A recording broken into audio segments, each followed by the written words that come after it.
So we've spent quite a while mastering those techniques. A few additional techniques which are much faster, and these are more quick tips. One is to use image trace on objects. So for your final artwork, especially if you haven't licensed the reference image you're using, you need to be careful with this. You don't want to infringe on copyright. But particularly if you found a reference with an open source license, or you've licensed something that you can use, what we're going to do is crop this image so that we bring up just the portion we want to use. We'll hit apply, and in your contextual toolbar at the top, you can see under image trace, if you click on the tracing presets, you've got a number of presets you could select from here. So I want to break this down into just black and white components, and it's actually labeled that as appropriate for a logo. And once I click that, you can see it does a fairly good job at guessing which portions to color in black or in white. You can fine tune this again up in the contextual control panel. If you click on the image trace panel, this gives you some additional options. So you're able to reduce or increase the threshold, which effectively lets you control which details are picked up or not. And if you twirl open advanced, you can control the number of paths.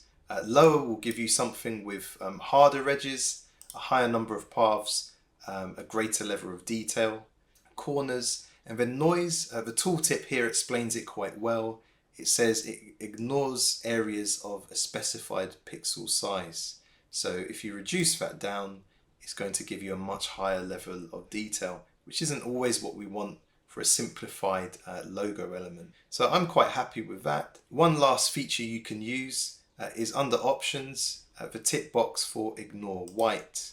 If you click that and then hit expand, you've now got a custom graphic that you can play with and position in your artwork as I've done here.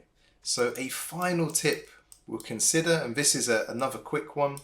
If you were hoping to create something with some complex areas, as you can see in this version here, there are lots of lines expanding out in a circle from a central point, and that could be quite a handy technique to use. So I'll show you how you would accomplish that. We'll drag in our circle here as a reference point, and we're going to start just by using the line segment tool.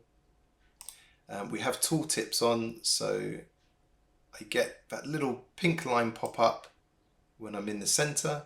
I'm going to drag down just to create a simple vertical line, and I'll nudge this up so it's sitting just inside that circular path. If you then use the rotate tool, and the shortcut for that is R, unfortunately you'll see I no longer get a tooltip to show me when I'm at the center of a circle, which is really annoying. So a trick I use is to select the circle, and I'll place an object here I can use as a reference point for the center. So I'm going to create another little line and just place that at the center of the circle. So now again, with the line we've created up here selected, we'll hit R to bring up the rotate tool, and this time I can use this path as my reference point. Now if I left click, I can then drag and manually rotate this. If I hold the Alt key, it will duplicate this for me. So you could eyeball this, but I recommend working out the math. So there's 360 degrees in a circle. You want to use something that divides perfectly into 360. So it could be 15 degrees, 30 degrees. So there's my 15 degrees. I'll release to drop that in place. And then if you use the shortcut Command or Control D, it will replicate that last transformation. So if I hit that enough times, that will fill our circle. I'm going to delete that reference point now because I don't need it. I'm going to select all of this, deselect the path. If I wanted, I could copy, paste in front, and then use the transform tool to rotate in place to create another layer of those same lines, which I'm just eyeballing for now. I could increase the stroke weight if I wanted, but using a combination of those techniques, you could rotate any object you like to form this kind of repeating circular pattern, which opens up a lot of design possibilities. When you combine that with layers and rows, it really gives you some interesting options for your artwork. So personally, that level of detail isn't necessary in a badge logo, but there are some techniques if that's something you wanted to do. A last, because this video is getting quite long now, bonus technique, if you didn't know this already, if you select this outer circular path and you click on stroke, you've got a tick box to create a dashed line, which does just that. So at the moment, if we were to zoom in, you'd see this is a vertical dash pointing out from the center.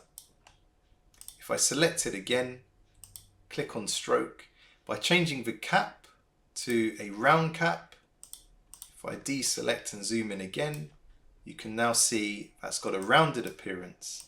If I open this again and I change that dash to 0 points, it then becomes just a dot, which at times is quite a nice effect to use in our artwork. So there's a final tip for you. I hope some of these were helpful and will kind of give you more confidence in fine-tuning and composing your artwork. Now that we've covered those techniques, let's develop our chosen logo further, which we'll do in our next lesson.